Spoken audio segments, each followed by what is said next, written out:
Olá, bem-vindos a mais um episódio. E aí, professor? Oi, Walter. Olá, Como vai? bem. Tá bom.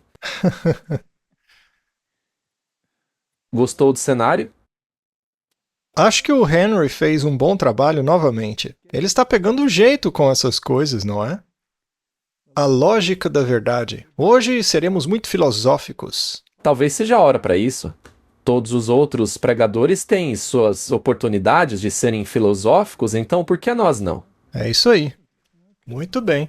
Mas a sua filosofia será baseada na verdade, não há? Eu espero que sim. E veremos se é lógica ou não. Vamos começar com uma oração.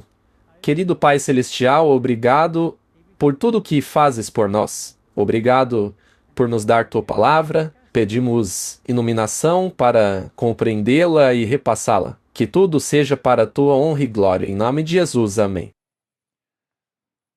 Martin, a razão pela qual esse estudo de hoje foi elaborado é porque todos os argumentos divulgados pelos nacionalistas cristãos, apologetas e todos os outros, dizendo que chegou a hora da igreja assumir o poder por causa da imoralidade e caos no mundo, e que não é possível resolver esses problemas se a igreja não tomar o controle. Bom, parece haver uma forte tendência nessa direção, não é mesmo? Você concorda? Sem dúvida alguma, em todos os lugares o cristianismo está começando a ganhar força para colocar as coisas em ordem, porque o mundo está um caos.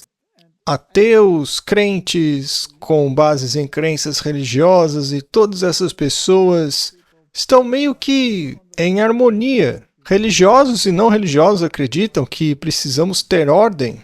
Creem eles em Deus ou não? Esses ateus são chamados de cristãos culturais, porque eles gostam da cultura cristã. Sim, esses ateus preferem viver numa sociedade cristã do que numa sociedade de outra cultura. Eu pensei então sobre falar a respeito desse assunto porque ele é relevante para o nosso raciocínio sobre o que está acontecendo nos Estados Unidos e no mundo todo com relação à Constituição e estas questões. Vamos começar com uma questão lógica que já vem sendo utilizada há muito tempo. Há milênios, na verdade, para defender o cristianismo como um bastião, ou seja, um exemplo para a sociedade. Deixa eu fazer uma pergunta. Quando chegou o iluminismo, será que eles usaram a lógica para definir as coisas ou tornou-se excessivamente filosófico? Quando você pensa em iluminismo, vamos falar primeiro sobre a reforma protestante. Eles basearam tudo na palavra de Deus. Na verdade, foi um passo simples. Foi fé na palavra. Aí mais tarde você acrescentou a apologética. E eu não gosto da palavra apologética, porque parece que você está se desculpando por algo em que acredita. É verdade, a primeira vez que eu vi o termo, eu achei estranho porque ele significa desculpar-se e não defender. E isso não faz sentido. Você não está se desculpando, mas sim defendendo a palavra. Pois é, eu não gosto da palavra apologética, porque eu não tenho que me desculpar pelo que creio na Bíblia. E mesmo quando eu era ateu, eu tive que conciliar a lógica com as escrituras, porque as escrituras me foram apresentadas de uma maneira tão estranha que parecia uma historinha, uma alegoria. E de repente, tudo teve que mudar de um conto de fadas para a realidade, e é uma mudança bem significativa. Mas as pessoas que defendem a lógica do cristianismo ou os motivos pelos quais são cristãs, frequentemente misturam filosofia à palavra de Deus. Mas não exatamente a palavra, eles misturam a igreja e a filosofia. Aí eu pensei, bom, vamos falar sobre isso, porque temos essa grande questão no mundo hoje, né, sobre a igreja ter que governar e tomar o controle. Vamos voltar a C.S. Lewis. C.S. Lewis foi um grande pensador. Este homem era ateu, mas acabou retornando às suas raízes cristãs. Ele era membro da Igreja da Inglaterra e ele atuava nesse meio. Ele era um grande apologista. Ou seja, defensor, né? Isso, defensor do cristianismo, da lógica do cristianismo. E aí ele escreveu um livro chamado Cristianismo Puro e Simples. E tornou-se um livro muito popular. Ele também foi naturalmente o autor de Crônicas de Nárnia, que é uma coleção de histórias infantis que levam você a estabelecer ideias, basicamente. Esse era o padrão de pensamento dele. Ele analisava a sociedade e, ao observar os problemas da sociedade, ele chegava à conclusão de que as escrituras e a sua fé, o seu cristianismo, eram a solução óbvia para todos esses problemas. Assim, ele tornou-se um grande defensor do cristianismo. E meio que de uma forma ecumênica, não denominacional. Então não importava para ele se você era do meio católico, ou do meio anglicano, ou de um contexto protestante. Vamos manter a coisa geral, para que possamos falar apenas do básico, certo? Então muitos apologetas de hoje estão nesta mesma onda dele. Eles não querem arrumar confusão entre as denominações. Se olharmos o livro dele, Cristianismo Puro e Simples, é justamente isso que os editores dirão. Uma das introduções mais populares e queridas ao conceito de fé já escrita. O livro Cristianismo Puro e Simples vendeu milhões de cópias em todo o mundo e realmente é um livro maravilhoso. Há muitos pontos de vista sobre C.S. Lewis. Não há dúvida de que ele foi um grande pensador. Poderíamos até chamá-lo de filósofo, o grande defensor da fé cristã. Existem muitas alegações de que ele estava envolvido com maçonaria, mas aparentemente não há provas de que ele realmente tenha feito isso. Em seus escritos, você não consegue discernir tal coisa. Existem, é claro, filosofias, algumas coisas de contos de fadas, como no Crônicas de Nárnia, mas basicamente ele era um cristão muito fervoroso. Ele se tornou cristão novamente acho que era aos 30 anos, né? E ele o defendeu, mas acabou levando alguns golpes da vida, porque sua esposa faleceu logo no início de seu casamento. E isso abalou sua fé por algum tempo. Mas seus escritos são lúcidos e lógicos. Ele tem declarações maravilhosas, mas há um pequeno detalhe que falta. E é sobre isso que eu gostaria de falar no programa de hoje. Como se costuma dizer, esse é um dos mais populares e uma das mais belas introduções ao conceito de fé já escritas. Essa é uma afirmação e tanto. Em uma das introduções à fé cristã mais populares já escritas, C.S. Lewis propõe-se simplesmente a explicar e defender a crença que tem sido comum a quase todos os cristãos em todas as épocas.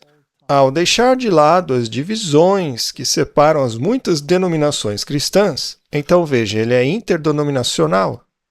Ele oferece uma oportunidade ímpar tanto para crentes quanto para descrentes de conhecer uma defesa poderosa e racional do cristianismo. Ou seja, Martin, ele afirma que o cristianismo é racional e lógico. E em minha própria vida eu também passei por isso. Precisei encontrar lógica para conseguir acomodar o cristianismo. Tive que conciliar minha ciência com a minha religião, e não foi fácil. Mas, uma vez que você passa por esse processo, o cristianismo, na verdade, responde a todas as perguntas que permaneceram sem resposta. Reunindo a célebre série de palestras transmitidas pela BBC durante os anos de guerra, Cristianismo Puro e Simples nos recorda o que é verdadeiramente importante na vida e aponta o caminho para a alegria e a plenitude. Esta obra brilhante reafirma a reputação de C.S. Lewis como um dos principais escritores e pensadores de nossa era.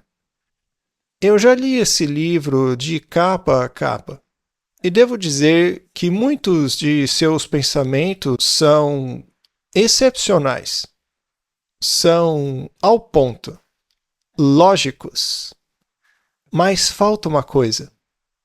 O que é que está faltando? E eu acho que precisamos falar sobre isso. Porque, basicamente, a conclusão dele, por ser tão lógica, e porque possui todos esses atributos, e por ser um defensor da moralidade, ele conclui que esta é a melhor maneira de governar a sociedade. Sim. Bem, estamos vendo que até os ateus concordam com isso hoje em dia. Exato, esse é o ponto. Hoje, continuando nessa linha de raciocínio, temos outros grandes pensadores e, normalmente, eles são associados a grandes instituições de ensino do mundo, como a Oxford, a Cambridge, e eles se conversam nesses meios, mas eles nunca entram nos detalhes. Eles sempre param na base ecumênica da coisa.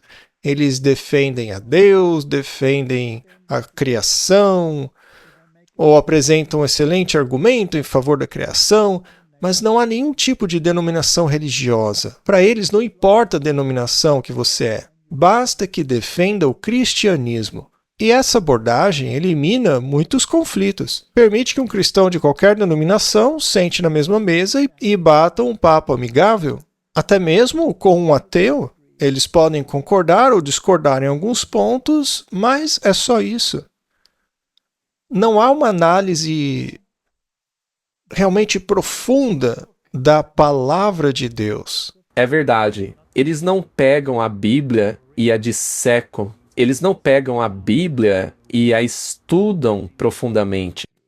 E a partir daí houve várias dessas personalidades proeminentes que vieram e aprofundaram-se na filosofia do cristianismo.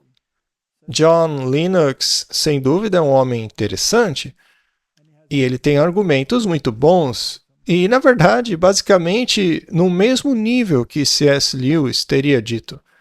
Então, vejamos o que ele tem a dizer. A ciência surgiu nos séculos XVI e XVII.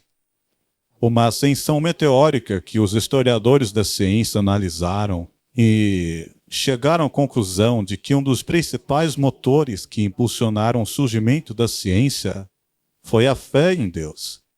Então, longe de a crença em Deus ser um obstáculo para a ciência, ela foi, em primeiro lugar, o que impulsionou o surgimento dela. E isso faz sentido, porque isso dava às pessoas uma base para acreditarem que o universo era racional e acessível, para que assim pudessem fazer ciência. Portanto, eu não tenho vergonha de ser cientista e cristão ao mesmo tempo. E suponho que o principal argumento que aponta, não prova, mas que indica a existência de Deus, é a de que esse universo permite a ciência ser feita.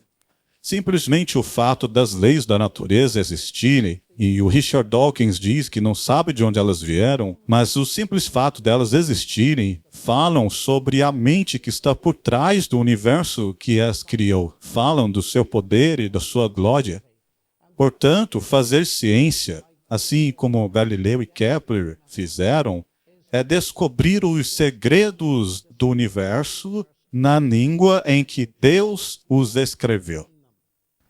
John, você me citou dizendo que o universo não tem nem bem nem mal. Você disse que o universo tem exatamente as propriedades que esperaríamos se não houvesse nada ali. E você acrescentou dizendo que isso soa terrivelmente determinista. Isso seria outra forma de dizer que o universo é horrivelmente racional e horrivelmente inteligível. E um dos principais pontos que você vem destacando é este de que o universo é inteligível, que é uma das coisas que precisamos explicar. E você acha que Deus é necessário para explicar isso? O que eu gostaria de saber é como seria um universo ininteligível. Como poderia qualquer criatura viver como nós vivemos? Como qualquer criatura poderia ter evoluído e sobrevivido em um universo que não possuía esse tipo de inteligibilidade matemática? É o princípio antrópico novamente. Assim como só poderemos viver num universo que tem estrelas, já que você precisa delas para produzir moléculas, então só poderíamos ter sobrevivido em um universo onde existe a racionalidade. Eu não consigo conceber como seria um universo irracional e sem lei. Bem, eu devo dizer que fiquei um pouco horrorizado quando ouvi dizer que o Ramadã está sendo promovido em um país culturalmente cristão como o nosso. E eu me considero um cristão cultural. Eu não sou um crente, mas há uma distinção entre ser um crente e um cristão cultural. Veja, eu adoro hinos cristãos e canções de Natal. Eu me sinto em casa quando estou em meio ao espírito cristão. Neste sentido, eu acho que somos sim um país cristão. Bem, Martin, qual é a conclusão final que podemos tirar de tudo isso daí? É a conclusão de que tá tudo bem se você acredita em Deus e também tá tudo bem se você não acredita nele. Em outra conversa, em outra ocasião, o Lennox estava fornecendo evidências sobre a lógica de tudo que existe, a complexidade do mundo, os indícios de Deus. E o Dawkins acabou dizendo, sabe de uma coisa? De onde veio esse Deus tão complexo? Ao olhar para esse mundo, ele não vê assim um Deus tão complexo. Bom, eu discordo completamente dele. Como fisiologista, eu reconheço a complexidade total do corpo humano, de todas as formas de vida, que são impressionantes. Então, o argumento dele, chamando esse mundo de não tão complexo, não reflete a realidade. Então, sim, esse é um problema grave no mundo. Então, temos essa ideia de que você pode ser crente ou não crente. O que interessa é que os dois concordam que a sociedade precisa de leis e estrutura. E o cristianismo cultural funciona muito bem nisso aí. Os ateus conseguem viver dentro dele. Eles gostam até dos hinos cristãos, mas não acreditam neles. Sendo assim, é uma questão de lei. E, novamente, o Lennox estava dizendo que a lei, a ordem, até mesmo as leis da natureza, demonstram que existe inteligência. E o C.S. Lewis argumentou que a lei da moralidade, e isso é muito interessante, Martin, porque é sobre isso que vamos falar, que a lei da moralidade é muito sublime. A lei da moralidade que governa o que é certo e o que é errado é inerente a este mundo. Ainda assim, parece que ninguém neste mundo a vive. Bom, de onde surgiu essa lei? Por que ela está lá? E afinal, o que é o cristianismo? Então, tentando encontrar respostas para o dilema do pecado e do crime resultante, os apologetas tentaram encontrar a solução no nacionalismo religioso. C.S. Lewis escreveu seu livro a partir de uma perspectiva ecumênica, embora aderisse aos credos da Igreja da Inglaterra. Ele também busca a solução para as aflições terrenas em uma sociedade governada pela Igreja. E aí está o problema, Martin. A Igreja tem as suas regras, seus regulamentos, e hoje se tornou o bastião que deveria sustentar a sociedade em meio ao caos. Mas será que está tudo bem com a Igreja de hoje? De jeito nenhum. De jeito nenhum.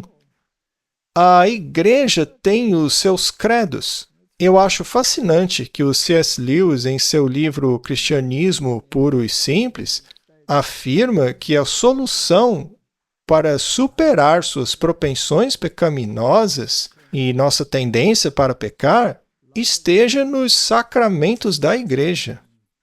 É o verno assunto de que a salvação vem dessas coisas.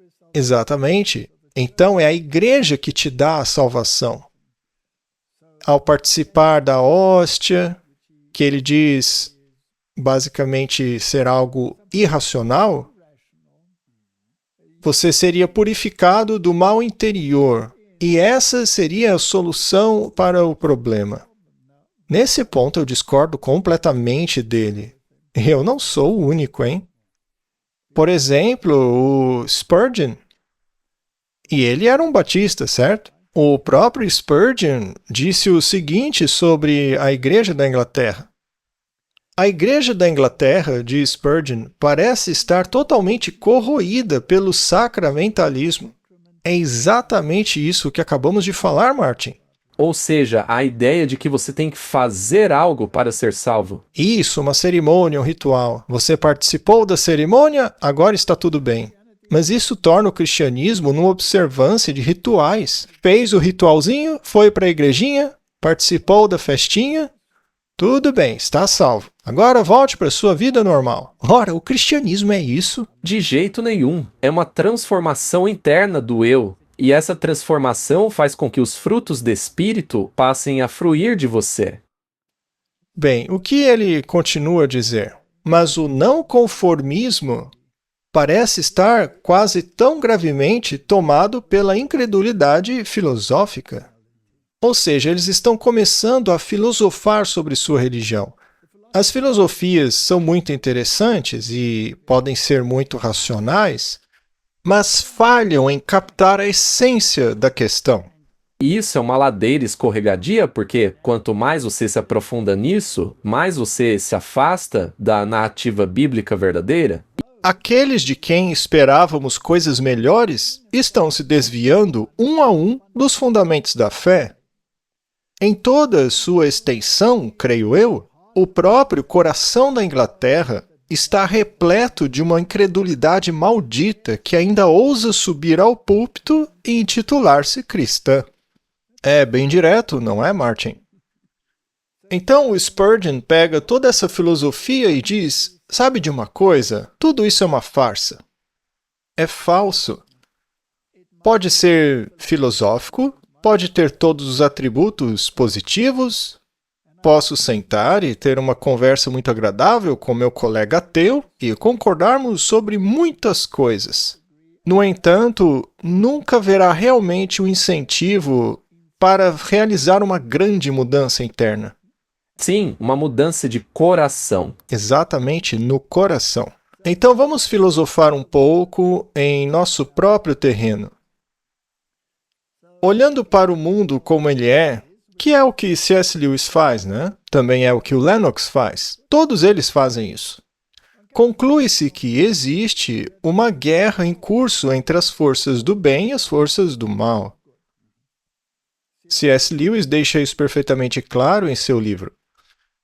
E então a questão é: a humanidade tem consciência de um código moral intrínseco, mas parece determinada a violá-lo.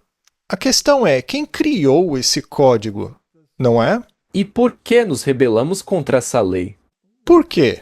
Porque a humanidade teria dentro dela uma lei contra a qual ela se rebela. Não faz sentido, né? Muito bem, quem propôs o código moral? Teria sido um homem?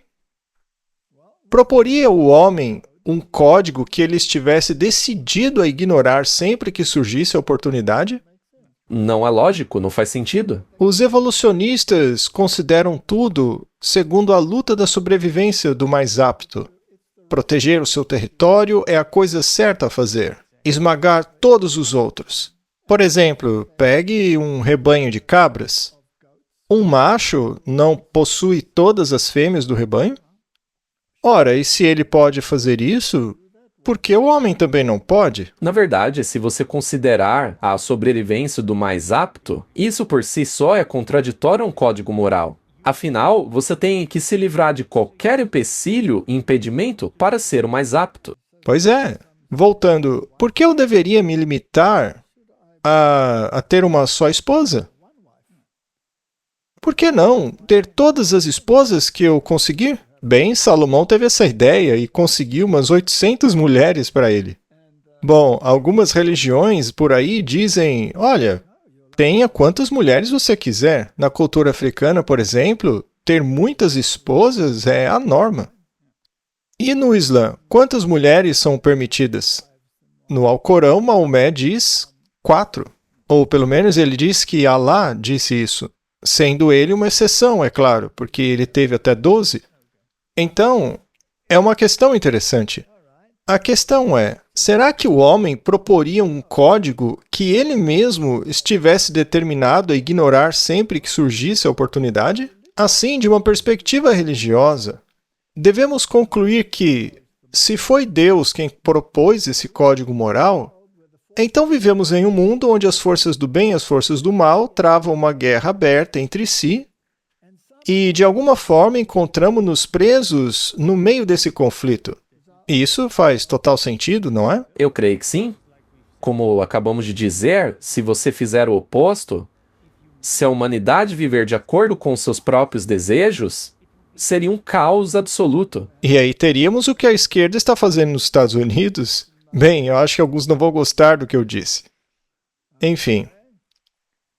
Visto que a paz entre essas duas forças parece impossível, resta ao ser humano apenas uma opção: escolher uma ou a outra.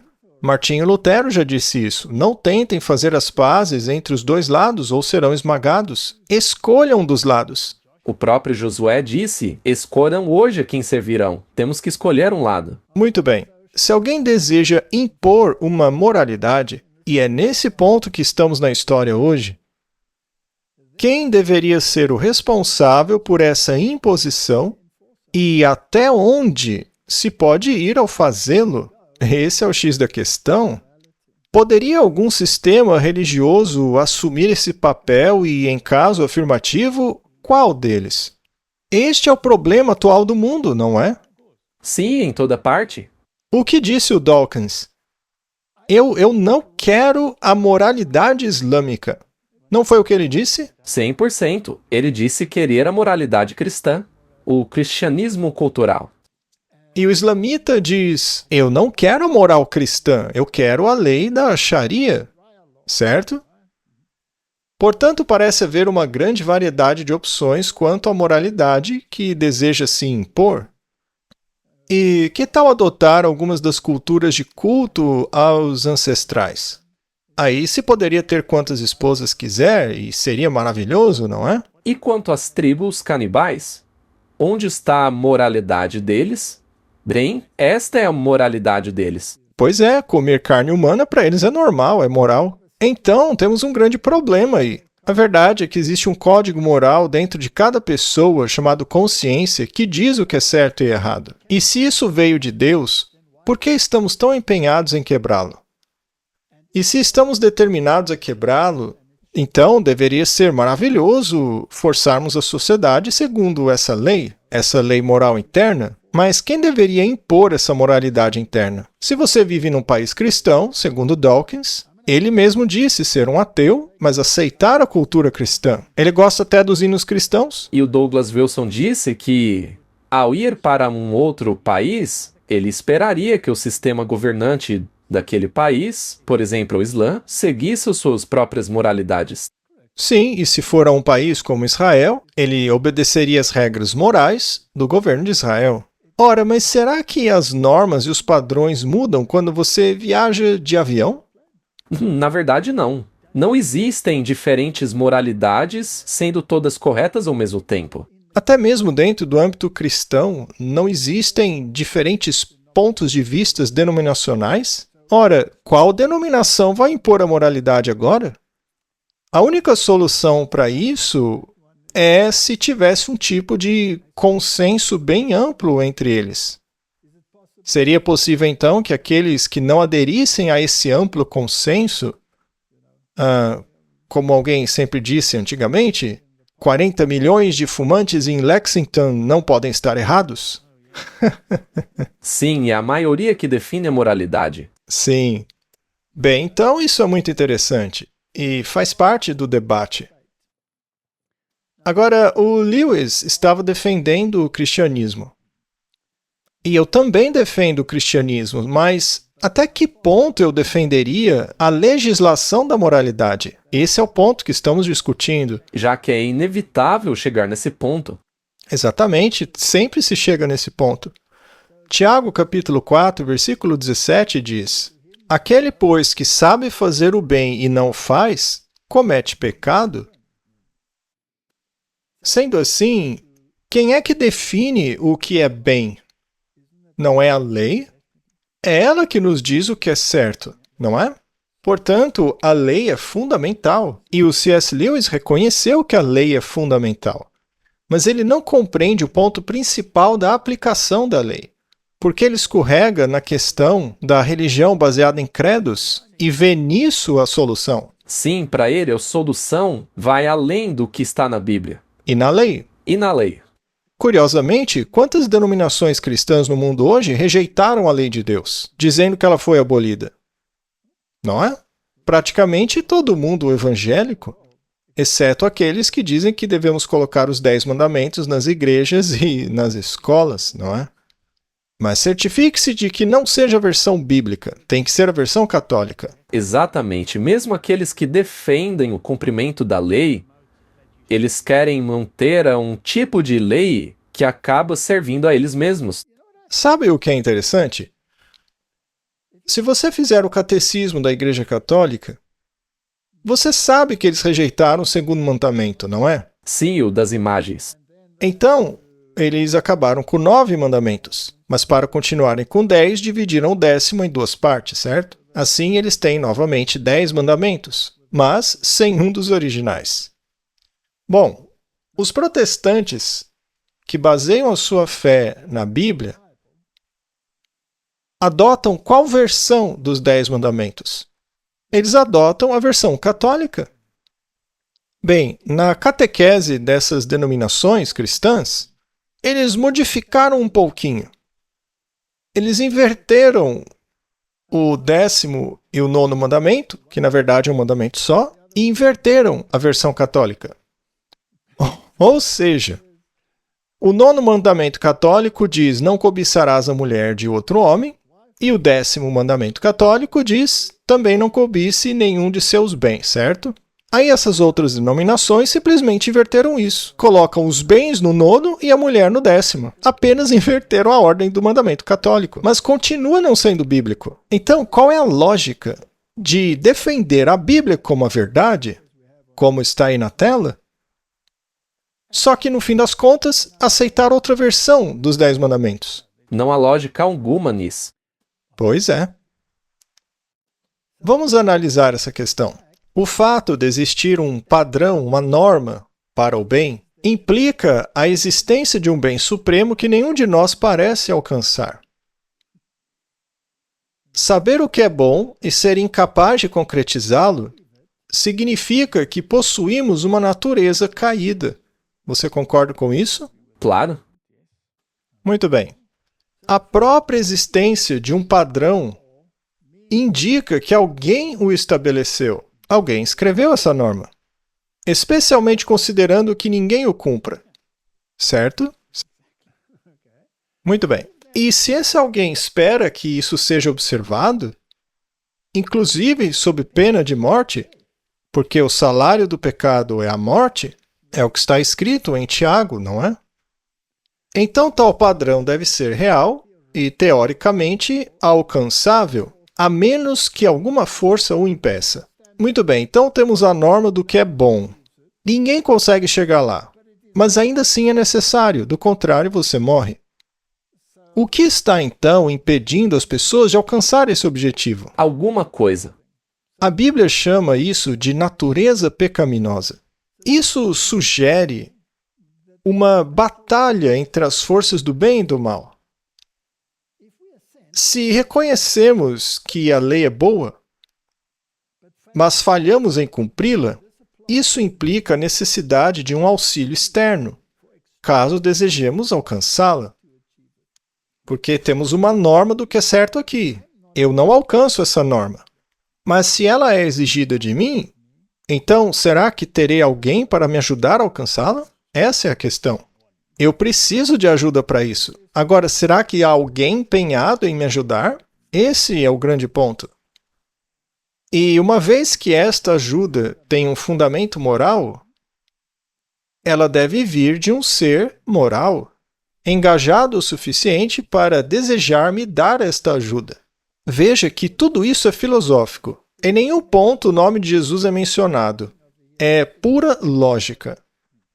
Há uma norma moral no mundo que ninguém segue, ninguém consegue alcançar. Basta olhar os noticiários, certo?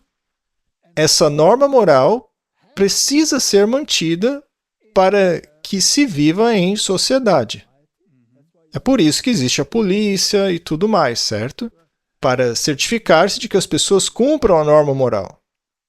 É por isso que os tribunais estão tão ocupados e porque esperamos anos até que um caso na justiça seja concluído. E também porque as prisões estão superlotadas. Obviamente não está funcionando muito bem. Não, eles não estão conseguindo. Não importa quantas surras você dê nas pessoas, quantas prisões você imponha, parece que as pessoas simplesmente seguem o seu próprio caminho. Sem falar que as prisões não mantêm ninguém lá dentro, né? Os criminosos são liberados e voltam a fazer tudo o que faziam antes. Parece que a sociedade não está sendo bem-sucedida nisso, né? Então a moralidade foi por água abaixo. Ainda assim, temos que descobrir de onde veio essa moralidade. Muito bem, então a sociedade está cada vez pior. Basta ler no jornal, certo? Uma pessoa é morta e toda a força policial do país está em alerta. A caçada a um homem levou a que pessoas avançassem contra multidões, matando centenas. E há anos de processos judiciais a serem julgados, e o cara que fez isso ainda vai sair impune, certo? É um caos total. Definitivamente está tudo de cabeça para baixo. Então não conseguimos alcançar essa moralidade, precisamos de ajuda. Alguém deve ter criado um código moral que ninguém segue. Muito bem, vamos continuar com a nossa filosofia. Então temos que nos perguntar, ok, mas por que o cristianismo? Por que não o paganismo? Por que não a nova era? Por que não o Stonehenge? Por que não o culto aos ancestrais? Por que justamente o cristianismo? A resposta é que somente o cristianismo parece resolver o dilema: reconciliar os três antagonistas irreconciliáveis, ou seja, a lei, a graça e a justiça. Estes são os três antagonistas. Eles estão em lados opostos, lutando um contra o outro. Sim, estão brigando entre si. E se você ler as Escrituras, parece que isso aconteceu até mesmo lá no céu, não é? Sim, foi lá que tudo começou. Houve uma discussão lá em cima sobre a lei, a graça e a justiça. Será então que existe algum sistema religioso que apresente um cenário semelhante, onde esses três antagonistas são reconciliados? A resposta é sim. A lei, a graça e a justiça podem ser reconciliadas sem romper o domínio que cada uma delas tem individualmente em sua prerrogativa exclusiva de exercer seu poder sem contradição. Bom, deixa eu explicar isso para todo mundo, Martin. A lei diz que se você me desobedecer, você morre. Já a graça diz, se você me desobedecer, eu te perdoo. Ou seja, é uma contradição, né?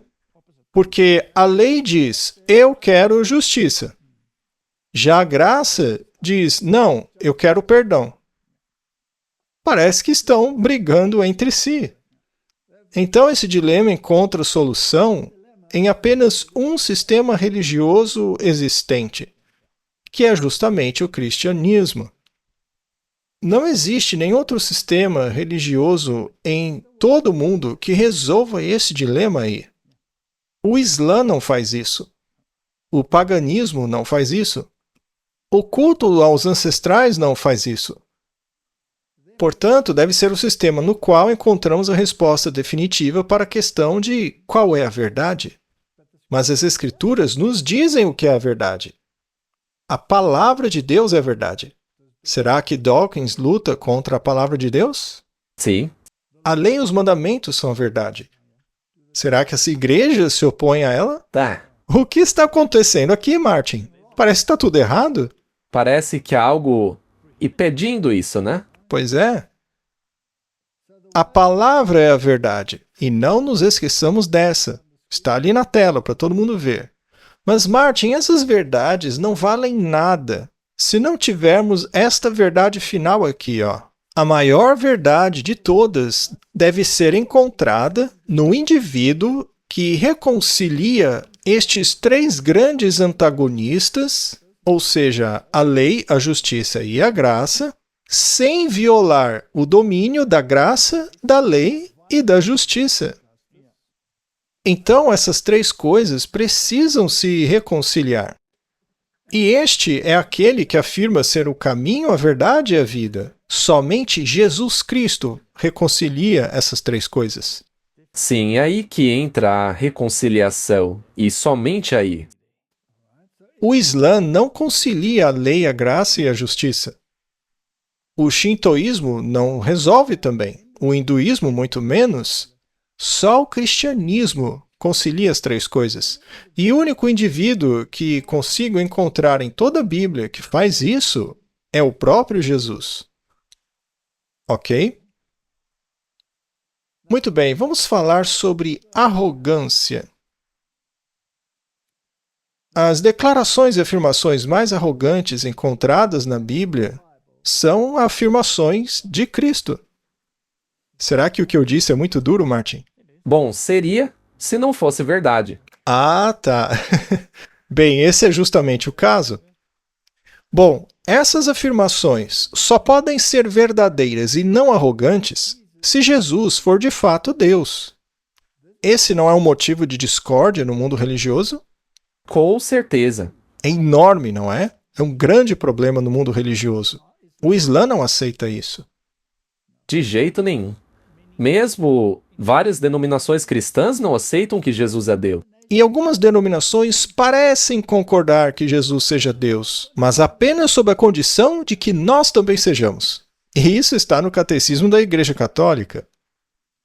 Bem, quais são essas declarações arrogantes de Jesus? Veja, algumas pessoas podem ficar indignadas ao nos ouvir dizer isso, mas pare para pensar. Imagine eu dizendo isso para você, tá? Imagine que eu chegasse para você e dissesse, olha, eu sou o caminho, a verdade e a vida.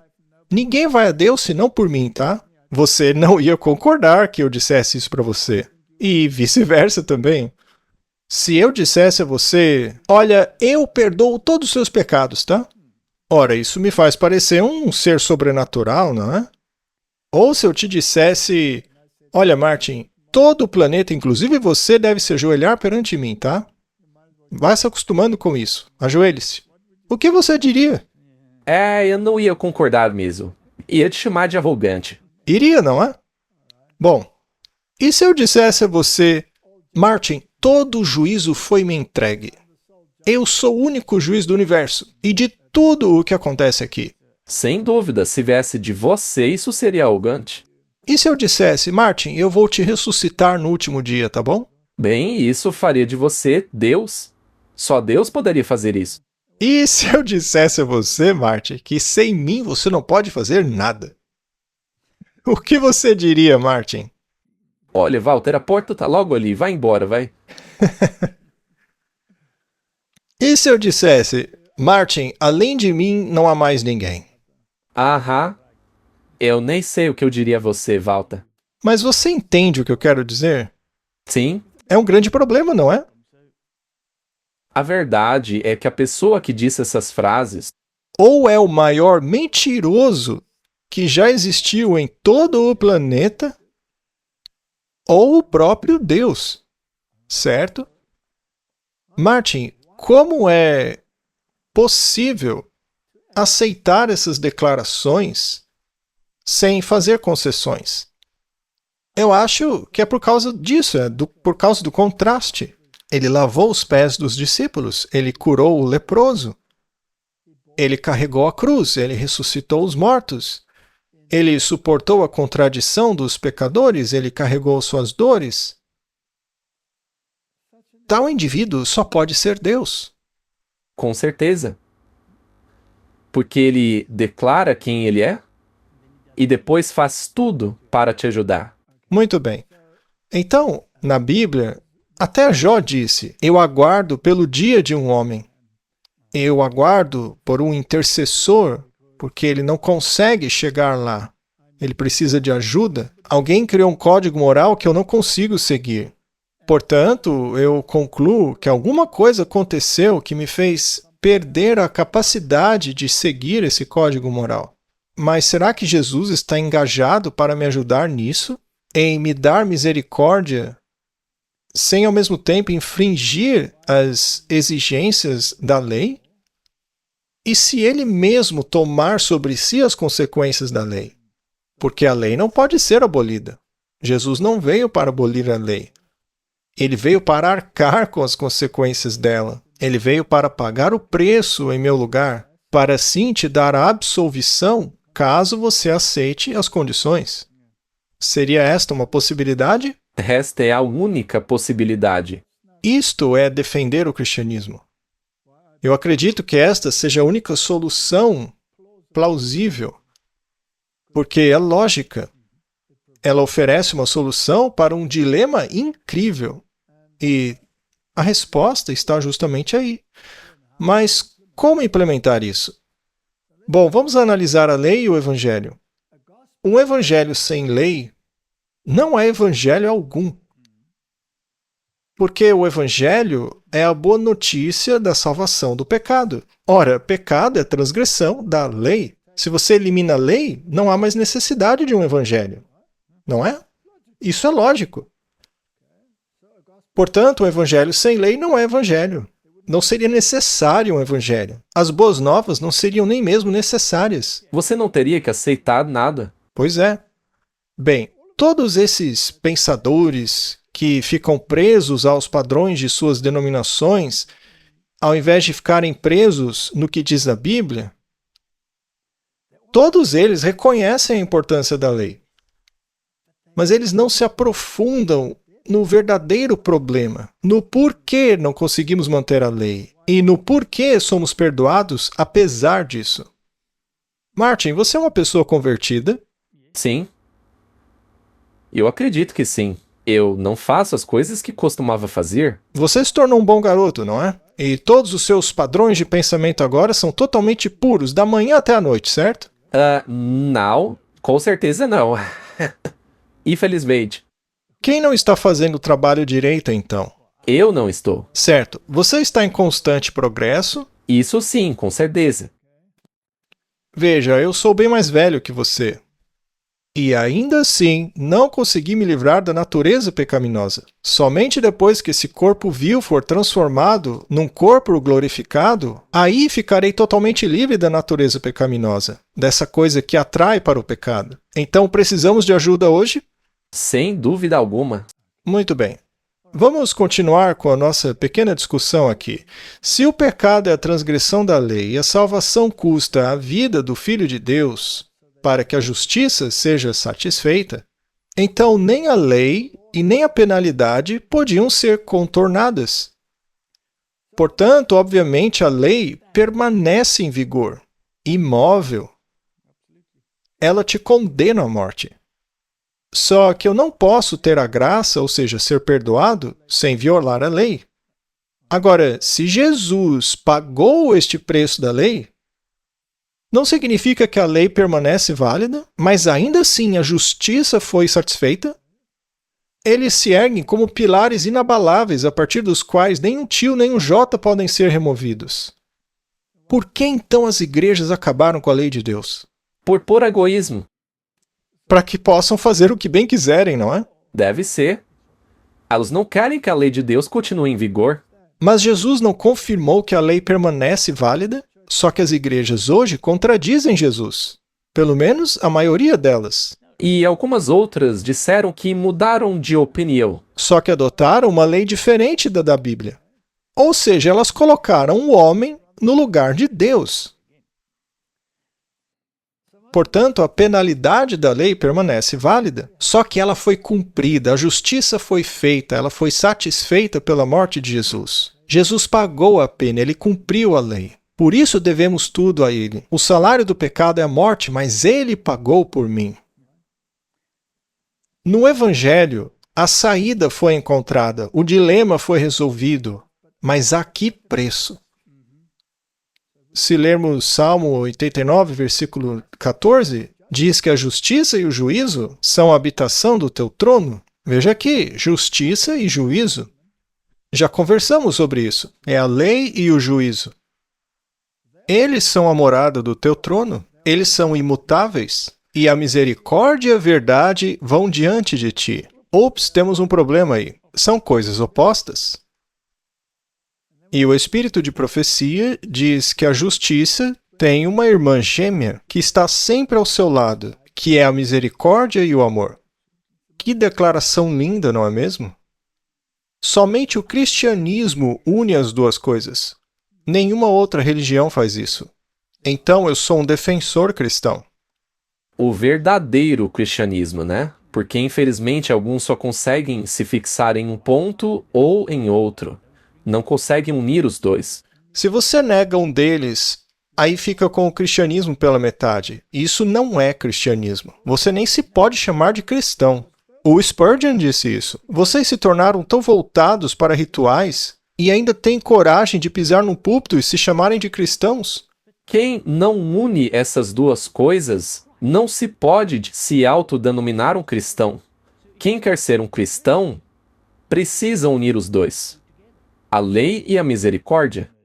Naturalmente, isso levanta outras questões. Estamos seguindo uma linha filosófica aqui. Estamos avançando, né? Vamos chegar a um lugar. Mas a próxima pergunta é, por que Deus criou uma lei que ninguém vai cumprir? E por que Deus permitiu esse caos, essa morte e o sofrimento deste mundo? Essa é uma pergunta que surge para a maioria dos ateus. É a pergunta que eles querem que seja respondida. C.S. Lewis se dirige a eles? Tentando responder a esta pergunta, C.S. Lewis escreveu em seu livro Cristianismo Puro e Simples. Se uma criatura é livre para ser boa, então ela também é livre para ser má. Caso contrário, não seria livre. Eu concordo. Perfeita declaração.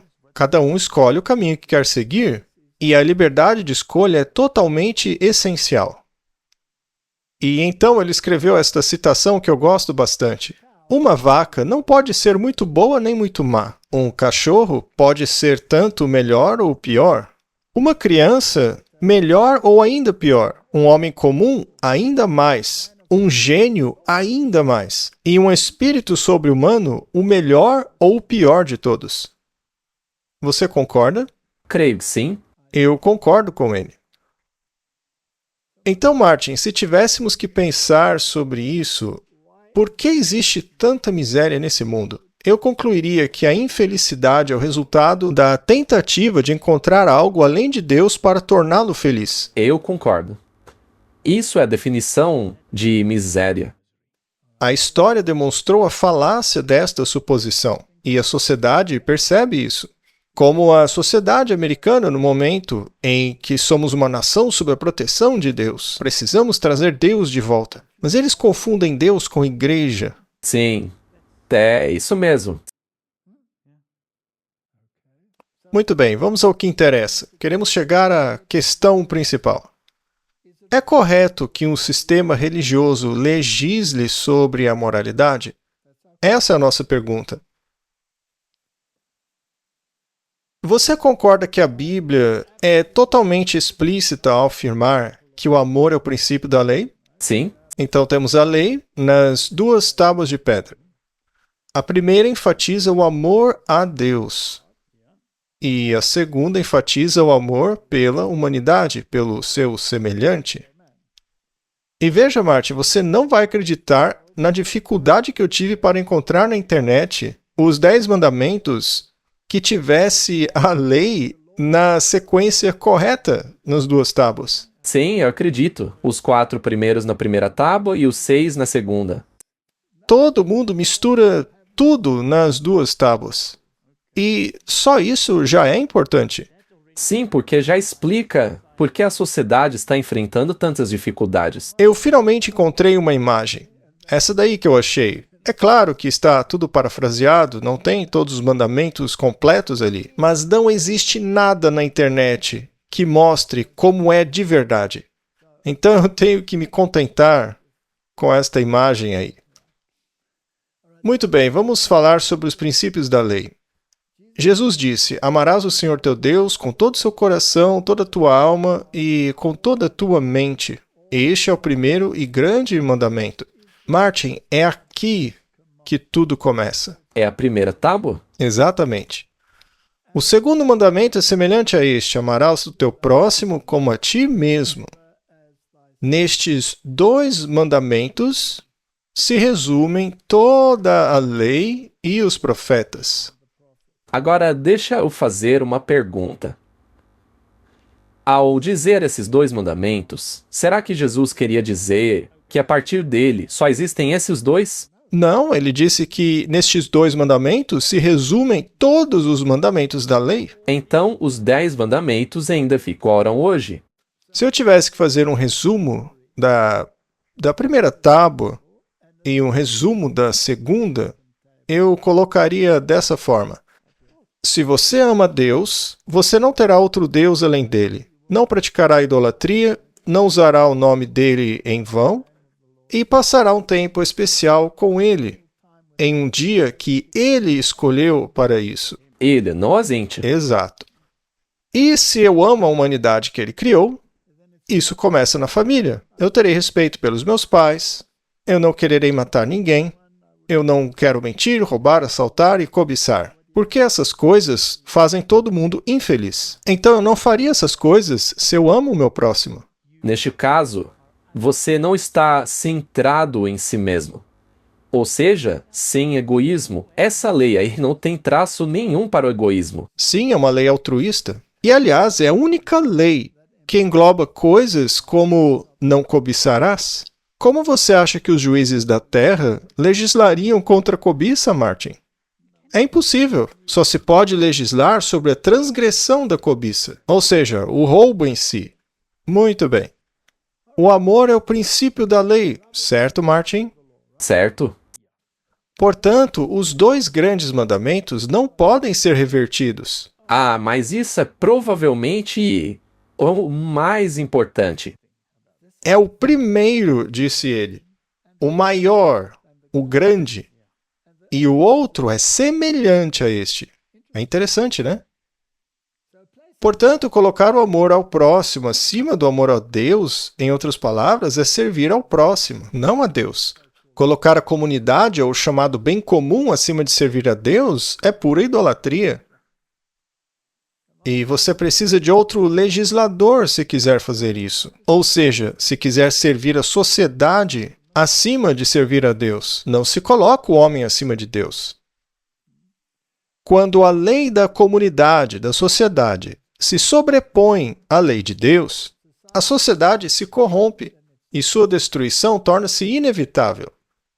Essa é uma afirmação muito dura, né, Martin? Sim, mas é verdade.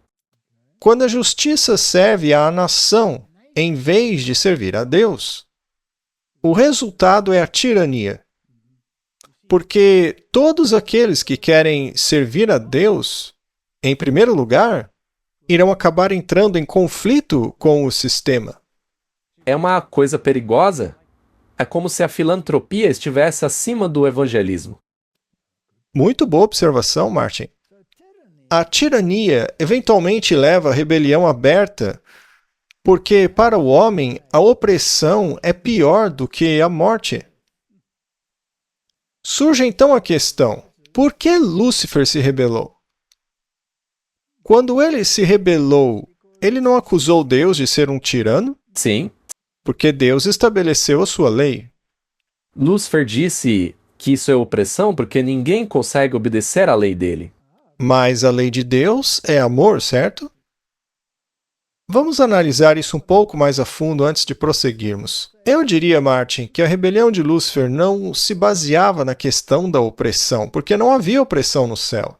Baseava-se no orgulho, egoísmo e sede de poder. Exatamente como qualquer tirano na história já demonstrou. O pecado da avareza é o desejo de acumular cada vez mais coisas para si mesmo. Vai contra as leis da natureza. A ganância na indústria leva à destruição do meio ambiente, e nós já vimos isso. E sabe, os sistemas religiosos não usam isso para dizer que precisamos de leis? Sim. E veja, o meio ambiente, ou seja, a natureza que Deus criou, funciona no dar e receber. Também funciona sobre essa lei, né? A ganância pessoal está sempre associada à destruição de relacionamentos. Não é mesmo? O domínio traz infelicidade, seja enfrentado por meio da submissão ou da rebelião. Se alguém está constantemente dominando sobre você e você se submete a isso, você será constantemente infeliz. Até mesmo a pessoa que está no controle não é realmente feliz. E se você se rebelar contra essa pessoa, os dois serão violentos e infelizes. Então, o egoísmo e o orgulho são as causas fundamentais do pecado. 100%.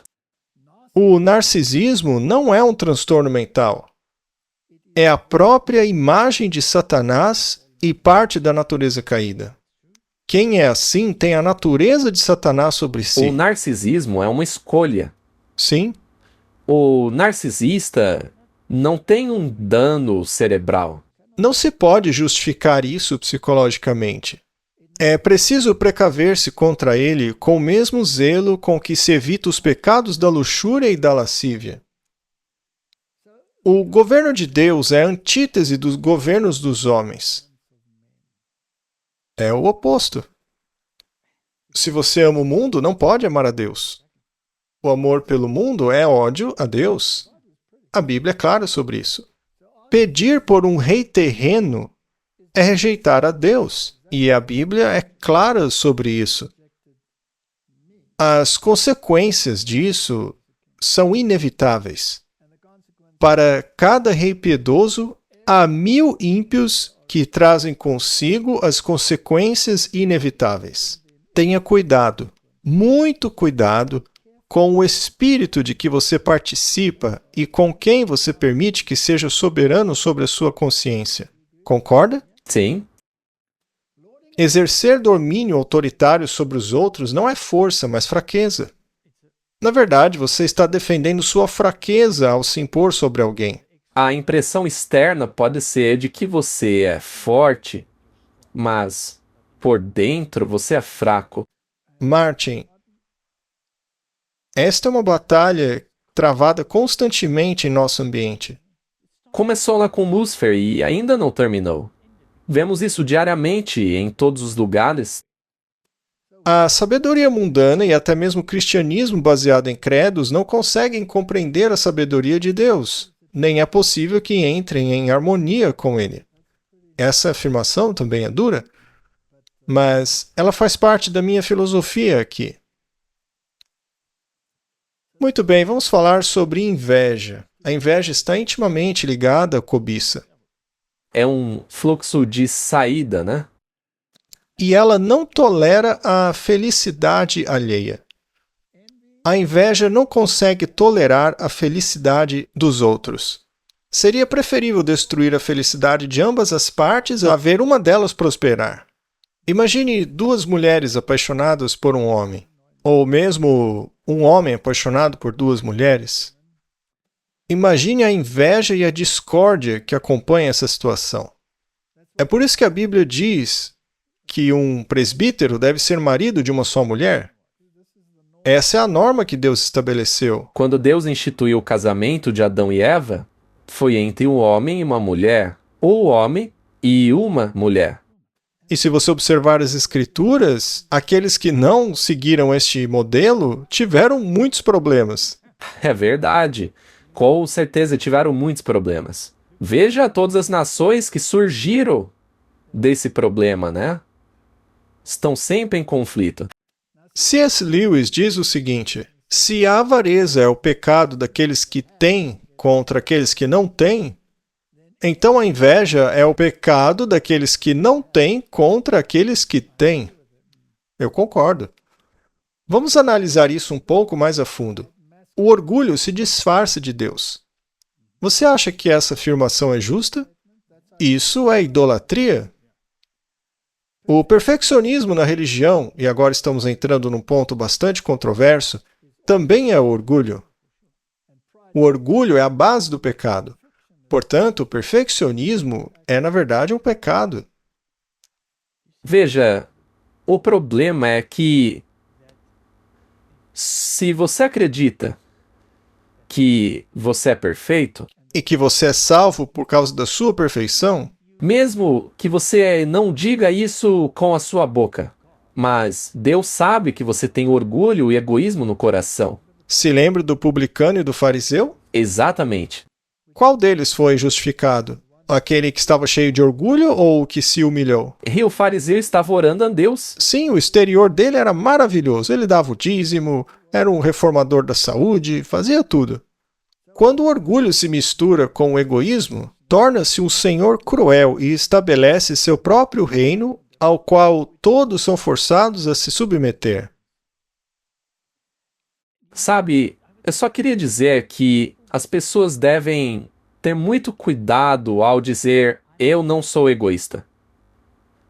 Antes de fazer essa afirmação, basta verificar o que o egoísmo pode acarretar. Eu tenho medo das consequências do orgulho. O orgulho pode te levar muito fundo, especialmente na política. O orgulho transforma até mesmo Deus em servo da criatura. Mas geralmente o orgulho dispensa a Deus. A única cura para o orgulho é a morte. Pura verdade. Veja, você pode se apoiar na Bíblia e ainda assim ser orgulhoso. E mesmo que você fale sobre Deus, ainda assim pode estar deixando ele de lado. É verdade. E Martin, é isso que Deus exige de nós. Ele exige que a nossa arrogância morra. Jesus precisou morrer para isso. Vamos analisar. Orgulho. Todos os vícios comuns provêm da nossa natureza animal. Mas o mesmo não se aplica ao orgulho. Esse vem diretamente do inferno. O C.S. Lewis também reconheceu isso. Mas para ele a solução é sempre a igreja no controle. Isso é um grande problema. Os vícios comuns podem ser amigos de si mesmos ou dos outros. Mas o orgulho não, ele é independente. Portanto, se você bebe, ou fuma, ou é glutão, ou tem imoralidade sexual, tudo isso anda de mãos dadas e adoram agarrar-se uns aos outros como amantes. É verdade, a bebedeira, o sexo ilícito, a gula, todos são grandes companheiros. Eles adoram caminhar juntos, como amantes. Esses vícios, né? Sim, esses vícios. Também não se importam com companheiros de jornada que compartilham os mesmos vícios, pois o pecado não gosta de pecar sozinho. O pecado é assim mesmo. Sim, ele sempre tenta puxar alguém junto com ele. Todo mundo gosta de um amigo para pecar junto. Mas o orgulho é único. O orgulho é inimizade contra Deus e contra o homem. O orgulho constantemente olha para todos com desprezo. Por isso, é-lhe impossível olhar para o alto e ver a Deus. Sim, o orgulho sempre olha de cima para baixo. Ele nunca olha para cima para ver Deus. O C.S. Lewis disse algo semelhante, só estou modificando ligeiramente.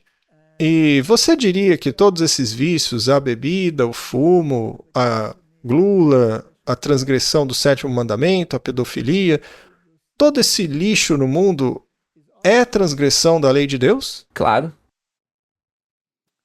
Mas o orgulho não é realmente enfatizado em nenhum lugar, exceto na primeira tábua dos 10 mandamentos. E talvez no 10º mandamento. Portanto, o diabo adora curar uma pequena falha, te dando uma ainda maior. O C.S. Lewis também disse isso. Da perspectiva dele, o maior presente que ele pode lhe dar é o orgulho. Que presente de grego, hein? Ele o ajudará a curar uma alergia se puder te dar um câncer no lugar. se ele conseguir curar sua falta de intemperança e lhe der orgulho em seu lugar, ele estará rindo de satisfação. Vamos pegar um reformador de saúde, por exemplo. Se a reforma de saúde faz você se sentir superior aos outros, ela se transforma em deformidade de saúde. Mas, se conduz à gratidão e ao serviço, é como óleo que escorre da barba de Arão. É uma questão de atitude. É possível legislar atitudes? Não. Sabe de uma coisa? Eu sempre digo, não é o que você faz, mas como você faz. Você pode fazer a coisa perfeita, mas se fizer isso como atitude de orgulho no coração, não vale nada. Uma pessoa pode ser muito educada e gentil, mas não significa que esteja salva. Portanto, o substantivo orgulho não é necessariamente o mesmo que o adjetivo orgulhoso.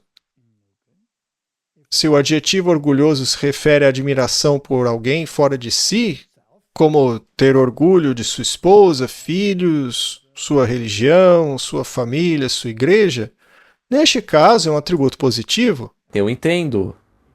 Eu não quero dizer submisso, mas um orgulho suave, porque ele eleva outra pessoa fora de você. Sim, ele não é voltado para você. Se os mesmos exemplos fazem você se sentir melhor do que os outros, então isso se torna pecado. Na verdade, a verdadeira humildade nada mais é do que a liberdade em relação ao orgulho. O verdadeiro orgulho não se submete, ele não se curva diante do... Já a humildade, longe de transformar alguém em capacho, como a falsa humildade tende a fazer, é algo que enobrece. Para tudo o que é genuíno, o diabo tem uma imitação. E às vezes a gente não consegue enxergar. A gente vê humildade, mas na verdade é orgulho. Como legislar sobre isso, Martin? Não dá. A falsa humildade nada mais é do que orgulho disfarçado. Ou seja, hipocrisia. Chamamos isso de hipocrisia. Mas a verdadeira humildade eleva a alma acima do orgulho. Ela coloca o indivíduo no nível de olho com Deus e o homem. Você pode acreditar com toda sinceridade ser diferente, mas isso não te torna melhor. Por exemplo, se eu tiver um diploma, eu sou melhor do que você? Bem, isso é exatamente o que ensina o mundo. Na verdade, é aí que está o problema. Posso até ter mais conhecimento sobre um assunto específico do que você, mas isso não me torna melhor do que você. Nada faz uma pessoa menor que a outra. C.S. Lewis escreveu: o bem e o mal crescem a juros compostos. Eu achei interessante esta afirmação dele. Eu gosto de muita coisa que ele escreveu. Eu entendo e faz todo sentido, porque se você pensar bem, como me ensinaram juros compostos, você começa de um jeito e depois cresce exponencialmente. Então, se você vai pelo bem ou pelo mal, ambos vão crescer exponencialmente. E sempre estarão em conflito um contra o outro. Pequenas decisões podem ter grandes resultados, seja no caminho do bem ou no do mal. Agir com base na convicção é uma maneira segura de fortalecer essa convicção. Isso é verdade. O caminho do cristão não é apenas um caminho de fé. Nós temos que agir conforme esta fé. Comece a agir como se já estivesse salvo. E o que isso diz sobre o crescimento cristão? Fé sem obras é morta. Verdade. Muito bem, agora vamos ao cerne da questão, a razão fundamental por trás de toda essa reflexão filosófica. As pessoas devem estar cansadas de filosofar. Lei e legislação. Aqui está novamente a declaração de Jesus que a lei é resumida em dois grandes princípios, amor a Deus e amor ao próximo. E agora surge a questão, especialmente considerando para onde estamos caminhando. Será que a primeira tábua, que é o amor a Deus, pode ser legislada? Eu acho que não. Com certeza não. E se pudesse ser legislada, quem deveria legislar sobre ela? É aí que entra o problema. Se quisermos legislar sobre isso, Deus deve fazê-lo. Se eu fosse o Dawkins, por exemplo, e o imã muçulmano dissesse, vou fazer a lei da Sharia, será que o Dawkins teria um ataque de fúria? Claro que sim. É o que ele disse naquele vídeo anterior, não é? Eu teria um ataque apoplético porque eu sou um cristão cultural? E o inverso também aconteceria, a mesma coisa.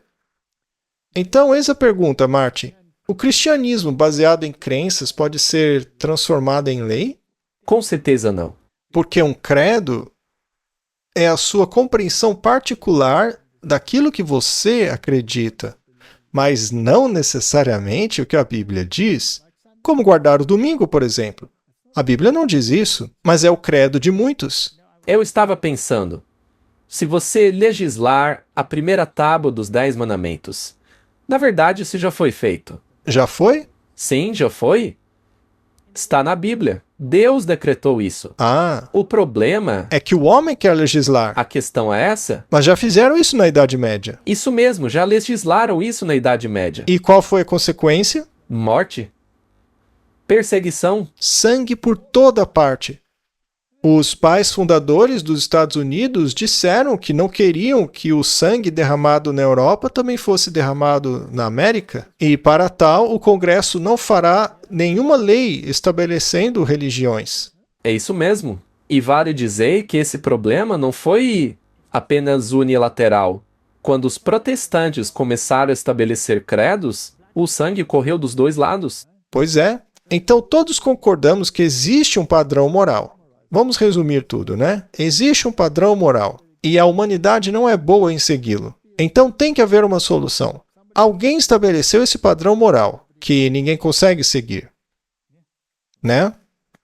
E é aí que entra em cena o Evangelho. Então, se alguém guardou esse padrão moral e permite que você o guarde, seria você ou outra pessoa? Naturalmente, nós já mostramos que não conseguimos. Ainda que você pareça conseguir, não importa o quão arrogante você seja em sua mente, você não consegue seguir esse padrão. Bom, as igrejas têm autoridade moral para introduzir algo do tipo, para impor algo que nem mesmo elas cumprem? Claro que não. Veja isso daqui, Martin. A Arquidiocese de São Francisco concorda em pagar 395 milhões de dólares para arquivar processos de abuso sexual infantil. Isso é de agora, Martin, 2026. E são essas mesmas organizações que querem legislar sobre moralidade. Veja só. Na verdade, eles estão mostrando e provando que o elo perdido é sobre quem eles querem pôr essa moralidade deles. E ela é baseada em credos. Significa que a igreja é a sua salvadora. Sua prática sacramental é sua salvação. Isso não é bíblico. A Arquidiocese Católica de São Francisco concordou. E veja, isso é apenas uma diocese do mundo. No mundo há centenas como ela. Concordou pagar 395 milhões. Ora, como se fosse possível pagar pecados morais com dinheiro, Martin. A única coisa que pode pagar por isso é o sangue do cordeiro. Esta é a única maneira de se obter a cura. Tá, e se pagarem 395 milhões? Será que acham que o problema acabou? Eu não sei. Eles só querem abafar a situação e jogar por debaixo do tapete. E não importa que seja a Arquidiocese Católica. Não. Poderia ser a Diocese Adventista do Sétimo Dia. Não importa a denominação. O pagamento de indenizações jamais os livrará das consequências. Só o sangue de Jesus pode pagar por isso. E para que isso aconteça, eles têm que se despedaçar contra a rocha. Pergunta: há alguma evidência de que estão se quebrando sobre a rocha aqui? Ou será que eles pagaram esse dinheiro sujo e o problema foi resolvido? Não. E são esses que querem legislar a moralidade. Uma moralidade baseada em crenças. Tudo bem, não precisamos ler tudo. É o suficiente, né? Vamos à Diocese Anglicana. A Diocese Anglicana quer vender propriedade para pagar alegações de abuso sexual a crianças. E esses aqui nem têm a desculpa de que não podem se casar. Eles têm menos desculpa do que os outros. Sim, é ridícula. E esse daí ainda com crianças. Ah, é horrível. Veja, todos nós estamos condenados pelo pecado e fomos destituídos da glória de Deus. Mas o meu ponto é que a salvação deles é baseada no credo. A questão que você construiu durante todo o programa é que quem vai legislar sobre a moralidade? O mundo quer que essas pessoas o façam. Sim, essa gente toda vai se unir para fazer uma lei sobre isso, porque sabem que é errado, mesmo estando dentro das próprias fileiras. Veja, nós somos adventistas do sétimo dia. E nós, como tal, não acreditamos que a nossa igreja tem que legislar sobre moralidade. Claro que não. Igreja nenhuma tinha que legislar sobre isso. Mas veja o que dizem os nacionalistas cristãos. Sei que já mostramos isso antes, mas tem que ficar claro sempre que possível. John Gill diz que as 2 tábuas da lei, seja a primeira com o 1º ao 4º mandamento e a segunda com o 5º ao 10º, são mandamentos de Deus. O sábado, não usar o nome de Deus em vão, etc. Estes são, de fato, vinculativos e deveriam ser legislados e mantidos pelo magistrado civil. E não é apenas o magistrado civil que garante que não roubemos o nosso próximo ou assassinemos, etc. Mas o magistrado civil tem o dever dado por Deus de zelar sobre a nação para que o país não cometa blasfêmia. Eu não vejo como é possível legislar a segunda tábua da lei sem fazer referência à primeira, porque o respeito pela vida humana é baseado no princípio de que a vida humana é importante porque foi feita à imagem de Deus. E isso nos remete ao 1º mandamento. Eu sou o Senhor teu Deus. Portanto, se você não aplicar, não legislar a primeira tábua da lei, se suas leis não forem baseadas na primeira tábua, você não tem motivo para defender a segunda tábua da lei. Muito bem, agora eu pergunto. Você concorda que o governo tem a obrigação de legislar a segunda tábua da lei, ou os aspectos da segunda tábua? Porque você não pode legislar tudo, você não pode legislar cobiça, você só pode legislar as consequências dela. Mas assassinato, roubo, essas coisas, elas são direito civil? Muito bem. Pegue o 3º mandamento. Não tomarás o nome do Senhor teu Deus em vão. Outras religiões, como o Islã, também têm leis contra a blasfêmia. Se você disser algo contra Maomé, ou se ofender a Alá, você pode receber a pena de morte, não é mesmo? E eles fazem isso.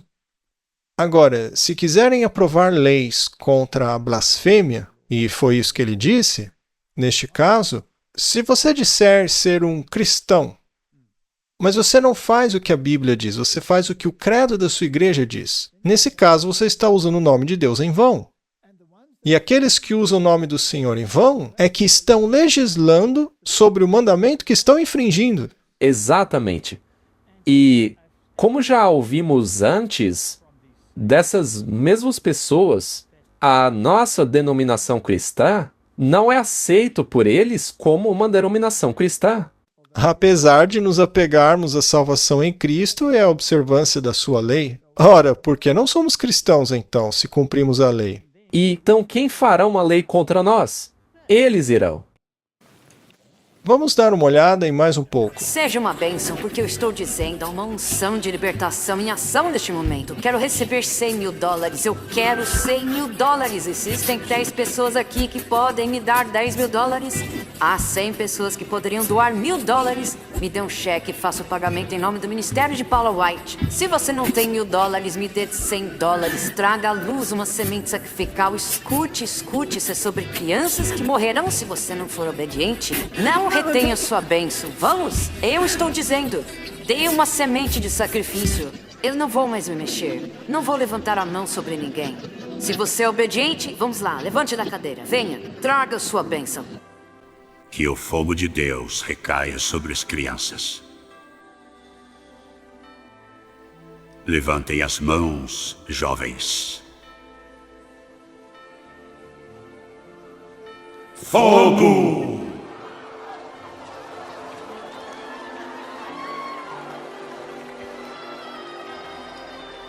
Essa é a glória de Deus.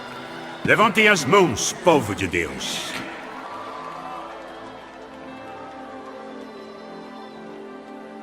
Essa é a glória de Deus. Todos orem no Espírito. Chega, Martin. Vamos direto ao ponto. As igrejas têm feito um péssimo trabalho na divulgação do Evangelho. Entramos em uma era do Evangelho da prosperidade. Acabamos de ver vídeos de pessoas pedindo dinheiro, e se você não der dinheiro, ela vai reter a bênção de você. E não há qualquer questão de moralidade, de lei, de qualquer assunto semelhante. Você vai à igreja e é abençoado, seja você um pecador ou não. Se você der dinheiro, aí a bênção é garantida. É o evangelho da prosperidade, tomando conta de todas essas igrejas, porque elas substituíram o verdadeiro evangelho por esse. E também há outras denominações que ensinam o perfeccionismo e todas essas coisas aí, além do juízo. E aí tem um monte de problemas. E há denominações que se baseiam na experiência ao invés de na palavra de Deus. Sim, a lei já deixou de existir, já não é mais relevante. Então, Martin, são essas pessoas que querem legislar a moralidade. E é aí que está o problema. O comportamento pode ser legislado, mas o coração não. A nova aliança deve ser escrita no coração e somente Deus pode mudar o coração. Nós já mostramos isso. É só Ele que conhece o coração. Jeremias lamenta o fato de o homem não cumprir a lei. Contudo, não obedeceram nem inclinaram os ouvidos, mas andaram cada um segundo a dureza do seu coração maligno. Por isso, trarei sobre eles todas as palavras desta aliança que lhes ordenei que cumprissem, mas eles não as cumpriram. Isso é a humanidade, Martin? É isso daí. Tudo começou com Adão e Eva. Mas qual é a solução? O mesmo autor, no capítulo 31, diz: Eis que vem dias, diz o Senhor, em que farei uma nova aliança com a casa de Israel e com a casa de Judá. Não segundo a aliança que fiz com os seus pais no dia em que os tomei pela mão para os tirar da terra do Egito, aliança que eles quebraram, embora eu os tivesse como esposo, diz o Senhor. Veja, é importante porque não é que Deus falhou com o pacto dele e por isso ele está fazendo um novo. Não, é porque eles quebraram o pacto e Deus está apenas tentando renová-lo de uma forma que eles possam entender o que está acontecendo. E se Deus não conseguiu, nós, a igreja, vamos conseguir, né? Mas esse será o pacto que farei com a casa de Israel depois daqueles dias, diz o Senhor. Porei a minha lei no seu interior e a escreverei em seus corações. E serei o seu Deus e eles serão o meu povo. Quem colocou essa lei em seu coração? Deus. Foi a igreja? Não, definitivamente não. Nem você. Com certeza não. Muito bem. Você concorda que somente Deus pode realizar essa transformação? E ela não pode ser definida por lei? Sem dúvida. Aqui está a próxima pergunta. Quem faz o quê? A igreja quer te obrigar a fazer essas coisas. E se você não fizer, não poderá comprar nem vender. Ela vai te boicotar e, eventualmente, acabar te matando. Filipenses 2, 12 e 13. Portanto, meus amados, assim como sempre obedeceram, não apenas na minha presença, mas agora muito mais na minha ausência, desenvolvam a sua própria salvação com temor e tremor, pois é Deus quem opera em vocês, tanto o querer quanto o realizar segundo a sua boa vontade. Em outras palavras, a obediência a Deus reside em um relacionamento com Ele. Não tem relação com a lei. Não tem. A relação com a lei surge automaticamente do seu relacionamento com Deus. A lei não foi abolida. Seus princípios devem estar no nosso coração. E o que é esse trabalhar a própria salvação? e é Deus que opera. Como pode se combinar essas coisas? Essa não é uma pergunta razoável? Claro. Um diz trabalhe sua própria salvação e o outro diz que é Deus quem opera. Quem faz o que então? A resposta é: você faz o que pode na sua esfera e Deus faz o que pode na esfera dele. Logo, quem realiza a obra? Ele, de acordo com o versículo. E quanto a mim? Eu realizo alguma coisa? Não. Já está provado que não conseguimos. Será que eu devo, então, nem tentar? Estamos sendo filosóficos aqui, Martin. Meu esforço e minha anuência apenas abrem o canal para que Deus opere em mim aquilo que não sou capaz de fazer por mim mesmo. É a única maneira de conciliar esse versículo. Uma vez que você começa a achar, olha, agora estou pegando o jeito da coisa, apenas espere, você vai perceber logo logo que não consegue guardar, porque você vai estar tentando fazer sem Deus, o que é impossível. Vamos filosofar um pouco mais sobre isso. Para tentar entender melhor, precisamos analisar a fonte. Se em mim não habita bem algum, então surge a pergunta: onde ele habita? A resposta é óbvia, não é? Fora de nós. Obviamente reside em Deus, porque apenas Deus é bom. Onde então eu o obtenho?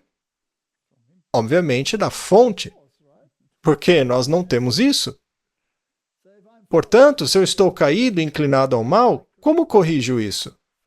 De dentro de mim mesmo? Impossível. Deve vir de Deus, visto que Deus não me força a ser bom, mas ainda assim exige isso de mim. Como então me aproprio disso? Eu não quero, porque eu sou mau, mas Deus quer. Mas eu preciso disso, então como funciona, né? Ele diz que eu tenho que pedir. E me será dado. E qual é o problema? E se eu tiver vontade, mesmo que eu não tenha vontade de pedir? Porque sou perfeitamente feliz em meu pecado, eu não quero pedir. Devido à minha natureza, mas ainda assim precisar pedir para receber. Ou seja, isso é um impasse também. O único recurso que Deus tem é levar você a pedir, criando ou permitindo circunstâncias que o incentivem a pedir, a despeito da sua natureza caída. Então, muito bem, pergunta. Agora pergunta. Quem é o iniciador, o autor e o facilitador desta transação? Só pode ser Deus? É Deus, não é? Do começo ao fim. E que crédito eu tenho nisso? Deu? Seria o meu destino pré-determinado, como muitos supõem, no caso de eu ser um eleito? Claro que não.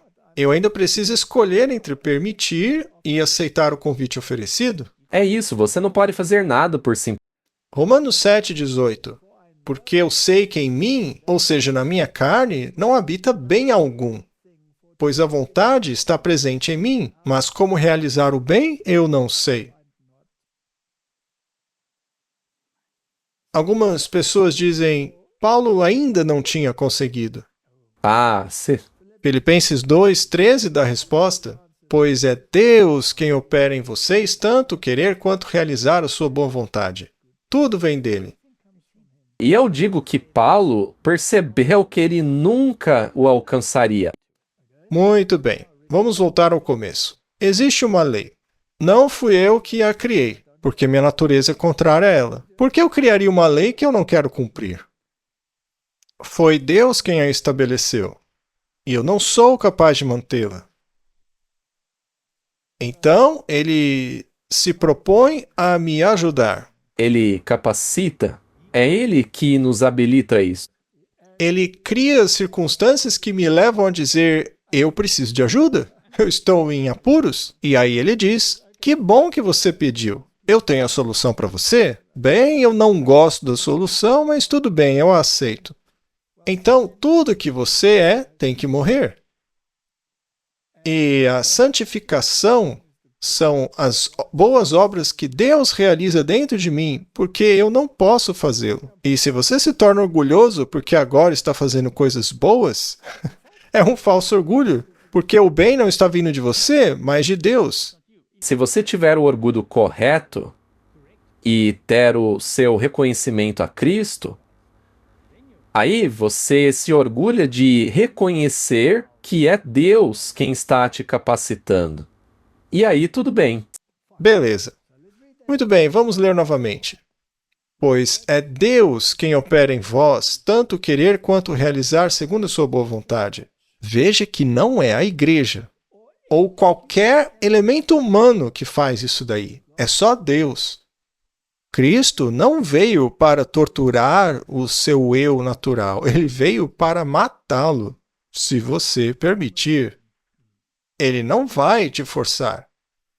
Ele não está satisfeito com parte de você. Ele quer você todo, mas sem a sua natureza caída.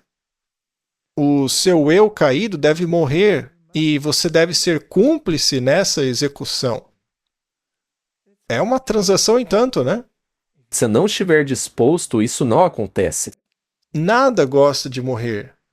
Por isso, sua natureza caída vai lutar para sobreviver. E por isso precisamos da ajuda de Cristo para destruí-la. Não porque sejamos cruéis conosco mesmos, mas porque chegamos à conclusão de que se ela não morrer, ela vai acabar nos matando de qualquer maneira. Assim, essa natureza caída deve morrer com o nosso consentimento. Porque se você não consentir, Deus não o fará. E a igreja vai fazer isso por mim? Não, Mesmo se ela legislar sobre isso? muito menos. A igreja não pode legislar para mudar isso. Podem até te obrigar à igreja no domingo. É, claro. Te obrigar a sentar na cadeirinha e aí você está cumprindo a lei. Que patético. É a mesma coisa quando você quer forçar alguém a fazer algo que você acha que ela deve fazer. Isso não muda o coração da pessoa. Muito bem, vamos voltar a filosofar, Martin. Eu achei que isso tinha acabado, Walter. Em termos espirituais, todos nós temos o potencial para voar. No momento estamos bem presos ao chão, né? Mas isso não significa que possamos voar sem nos transformarmos primeiro. Os ovos têm potencial para voar. Estou falando de ovos de pássaro, né? Quando se transformam em pássaros. Mas como ovos, eles jamais voarão. C.S. Lewis conta essa história de uma forma um pouco diferente. Então, será que preferimos continuar sendo ovos? Principalmente sabendo que podemos nos transformar em pássaros? Assim, recusar a transformação nos condena a permanecer como ovos não eclodidos e, eventualmente, objetos inúteis a serem descartados, porque você vai virar um ovo podre. O homem convertido é uma nova criatura. O velho já se foi, ele se transformou num pássaro. Ora, no darwinismo e no lamarckismo existe essa famosa questão, né? Eu voo porque tenho asas ou tenho asas porque eu voo? É uma questão muito importante. Darwin disse, eu tenho asas, logo posso voar. Já o Lamarck dizia, eu queria voar, por isso ganhei asas. Veja como são esses dois, né? Mas aqui está a questão espiritual. Eu vou porque tenho asas? Obviamente, eu posso voar se tiver asas. Mas quem vai me dar as asas se eu sou um ovo? Alguém precisa transformar esse ovo, né? Em alguma coisa com asas. E não é a lei que vai fazer isso. É por isso que Deus busca apenas aqueles que desejam participar da sua graça. Convencidos da retidão de seu governo, a coerção torna-se obsoleta. É isso, você não é coagido quando faz algo por livre e espontânea vontade. Então, se não há coerção por parte de Deus, e ainda assim os seus súditos são obedientes, isto significa que eles serão obedientes porque está escrito em seus corações. Eles querem fazer aquilo. E por que querem? Porque passaram a entender quem Deus é. E agora a lei de Deus é lógica. Eles a querem. com a lei de Deus, não preciso temer que alguém minta para mim, que cobice minhas coisas, leve minha esposa embora, me mate, faça isso ou aquilo, porque aí há confiança entre as criaturas. E eu sei que não há outro Deus além dele, e eu não vou querer ter um ídolo no lugar do meu Deus. Principalmente me colocando no lugar de Deus. De jeito nenhum, o orgulho morre nessa situação. Quando entendo o amor de Deus, o orgulho morre. O eu é transformado à semelhança de Cristo. Não que eu tenha a divindade de Cristo ou o poder dele, mas porque passei a compreender a lei da moralidade. E eu permiti que ele a escrevesse em meu coração. E a igreja não pode fazer isso por meio de leis. E ainda que eu obedecesse a lei por coerção, seria genuíno? Não. E é por isso que o próprio Deus não forçou a lei dele no céu. Muito bem, Apocalipse 14:12. Eis a paciência dos santos. Aqui estão os que guardam os mandamentos de Deus e a fé de Jesus. Em outras palavras, eles têm a mesma fé que Jesus. Eles sabem de onde vem, sabem quem é seu Redentor, sabem quem é o seu transformador, sabem quem é o seu intercessor e sabem quem pagou o preço pela sua transgressão. Eis a paciência dos santos. Os que guardam os mandamentos porque eles foram coagidos e forçados a isso, Martin? É exatamente o oposto. Podemos encerrar esse assunto então? Com certeza. Assunto encerrado. Que Deus ajude este mundo, pois estamos caminhando para o conflito final. Sim, essa legislação moral das igrejas está prestes a ser implementada. Vamos orar. Pai Celestial, nós filosofamos e conversamos sobre o cristianismo e os seus motivos. O cristianismo resolve os dilemas morais da lei, da justiça e da graça. E de onde vem a nossa ajuda? Vem daquele que pagou o preço para nos salvar. E que tipo de moralidade o Senhor quer incutir em nossos corações? Bem, a história tem demonstrado que qualquer moralidade que seja fora da que o Senhor introduz é insustentável. O coração humano está fadado a falhar, seja dentro do povo de Deus ou fora dele. E se aqueles que se dizem povo de Deus quiserem seguir o mesmo caminho que fracassaram repetidas vezes no passado e causou muito derramamento de sangue, então, Senhor, as pessoas terão que arcar com as consequências disso. Esse cenário está muito próximo, já vai acontecer. Mas a questão é, qual é a nossa posição hoje? Será que nos colocamos ao lado de Deus, permitindo que o Senhor mude nossa bússola moral, ou ficaremos ao lado do homem e o acompanharemos, com o fluxo e a elevação da humanidade acima de Deus? Essa é a minha pergunta. E eu oro para que nos ajude a fazer a escolha certa em Jesus. Amém.